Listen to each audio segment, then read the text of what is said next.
Yeah, my name's Terry Zanzik. I'm in the Rustburg district. Before I got started, I actually wanted to congratulate Supervisor Brown getting in the chairman's spot. You have big shoes to follow with Supervisor Meyer. So, and kind of a little bit of follow up. I don't know if it will count against my time, but I wanted to compliment Administrator Rogers.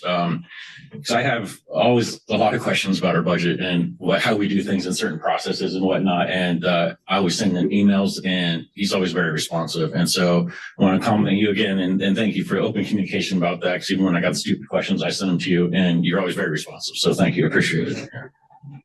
I wanted to cover just a few points here tonight about the upcoming budget. First being part of the capital improvement project. I think the biggest ticket item that we obviously have on there is the new industrial building in Seneca Park for the $13 million. I found it real difficult to even look at that project on its merits given the timing. We essentially just had an effective real estate tax increase, taking about $3.5 million additional from our residents. And then now we're looking at a new project on the board for $13 million, which would be added to the debt.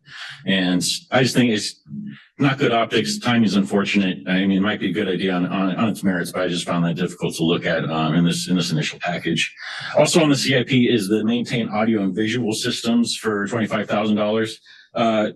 A lot in terms of the budget process that was just mentioned and outlined very aptly by Administrator Rogers. A lot of references were made to the work sessions and the multi-use room, where the work sessions take place.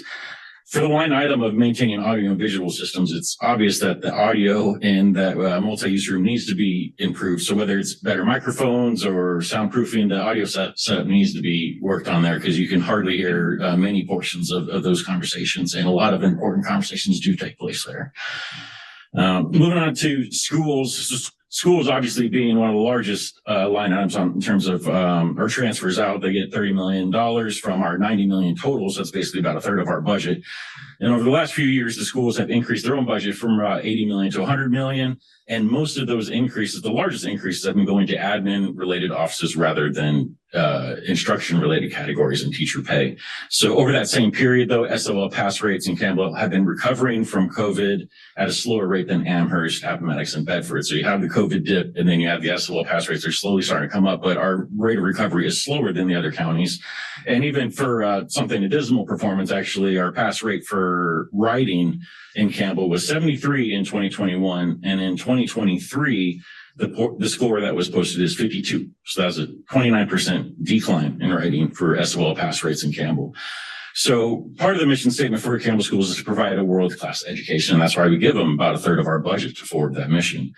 Last year, they asked for an additional $600,000, and it was approved by this board with no questions asked. And it sounds like they're going to be asking for more increases when this budget discussion continues.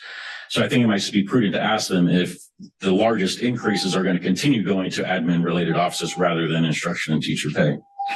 The last topic that I have, and I appreciate the time given my extensive compliments to Administrator Rogers. The last item here I have just real quick is on litter. Obviously, we still have a big litter problem throughout the county, and mentioned quite often from board members up here, a lot of complaints from constituents, and it's obvious just to looking on our streets how much trash is still scattered throughout our streets. And it's over a year ago, almost 2 years, that I outlined our current litter programs in the county and the shortcomings of those programs, which are many. I offered 6 potential solutions that would put us in a better position for prevention and enforcement, but none have been implemented, nor have I seen or have we heard anything about another solution or any kind of different change that we might do to improve that situation. Nothing's been suggested or implemented.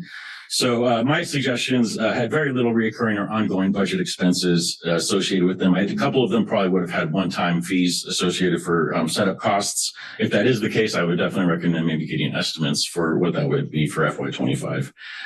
But the emphasis with regards to litter is to focus on prevention and enforcement, because I think we have a lot of efforts going towards cleanup, and we do a pretty good job on coordinating community help with a lot of cleanup efforts, and that's great.